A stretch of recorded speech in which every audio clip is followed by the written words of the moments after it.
సముద్రము ఎక్కువ ఒడ్డు కొట్టుకెళ్ళిపోకుండా అయితే పిల్లర్స్ అయితే పెడతారనమాట.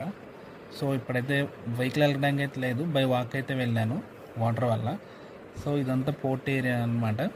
పోర్ట్ కాడ నుంచే మనం వాక్ చేసుకుని ఫ్రంట్ దాకా అయితే బీచ్ సగం దాకా మిడిల్లోకి అయితే వెళ్ళొచ్చు. సో నేనైతే బీచ్లో అయితే ఎక్కువ ఎవరు లేరని అయితే నేనైతే వెళ్ళలేదన్నమాట. నేను ఒక్కడనే ఉన్నట్టున్నాను. ఇంకా ఇక్కడ చుట్టుపక్కల అయితే ఎవరు లేరు నా దగ్గర అయితే, కొంచెం లాంగ్ డిస్టెన్స్లో అయితే ఉన్నారు.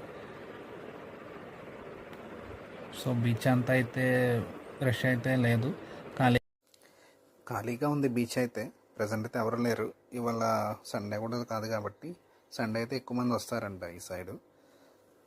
సో అటువైపు వెళ్తున్న వాళ్ళని అయితే ఒక ఫోటో తీయమని అయితే అడిగాను బై లక్, లేదంటే ఇవాళ ఫోటో తీయకుండా కూడా కాదు. ఇది బీచ్ అన్నమాట.